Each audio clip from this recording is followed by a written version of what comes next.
Yesterday, we lost one of the premier actresses of the 60s and the 70s who really defined womanhood for an entire generation. Mary Tyler Moore passed away at age 80 after complications with pneumonia. The Oscar-nominated actress has been heralded for her roles in The Dick Van Dyke Show and The Mary Tyler Moore Show, changing the public's idea of a woman's role in the family and the workforce. We will greatly miss her independence and her boldness, and I really would love to ask the ladies here on this panel, how did she influence you, and what were your favorite memories of the actress? Well, you know, it's funny because the show was on when I had just moved to this country, and in Jamaica, we didn't have like the role reverses where a woman stayed home and a man worked.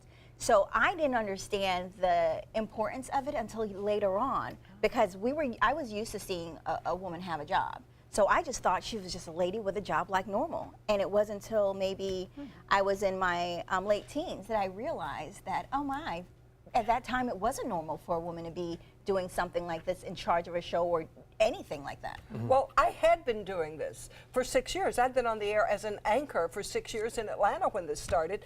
I was just thrilled to see somebody like me. It was like the first time I'd seen somebody like me, because even in the others, when there was a mother in the house, she wore a very dressed up dress and swept the floor in high heels, and that was not me.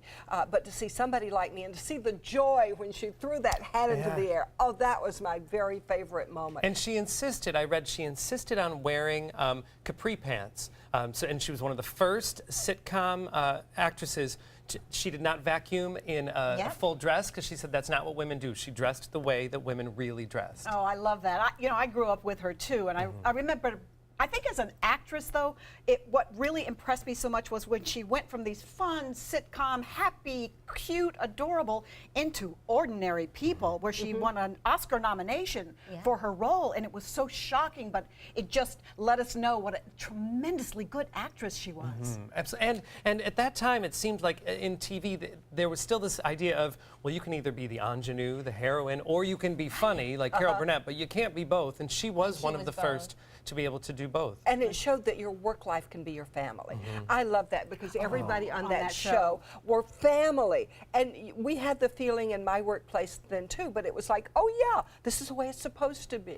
A couple big milestones of hers that I was reading yesterday. She also was a producer in real life. I know she played one on one of her shows, but she had her own production company that was responsible for some big shows. Bob Newhart Show, WKRP in Cincinnati, Bay City Blues, Hill Street Blues. I mean, so, you know, she really was powerful off screen. She was also one of the first characters to mention taking birth control on a sitcom. Before then, it was that whole, you know, 2 twin beds, and we pretend like well, it wasn't happened. too many years before then that birth control pills actually came into being, so I can understand why they didn't mention it earlier. Sure. They didn't have it. It didn't exist. Well, one of the iconic scenes when we think about the ways that she made us laugh was from the Chuckles the Clown episode. And if you're familiar with this episode, we're going to take a look at it, but right in this moment, she and her work team have gone to see, they've gone to the funeral of a famous clown, and in the eulogy, they are listing the clown's survivors. Anyone who has had a hard time stifling laughter in inappropriate public settings can appreciate. Let's take a look.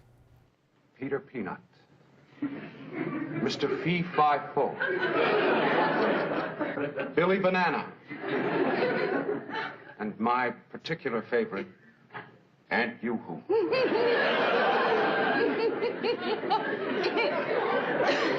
And not just...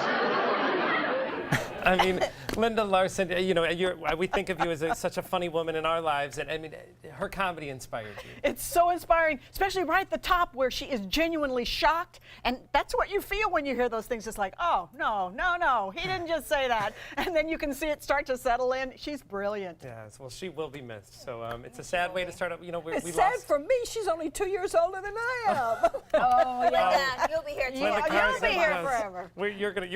The show will be, and you will be around forever, and we're very and happy. if I'm not, you can just sit me right there. Yeah, we got a cardboard cutout. If I don't say anything for a while, you know I'm dead. We'll know the difference. We will know the difference.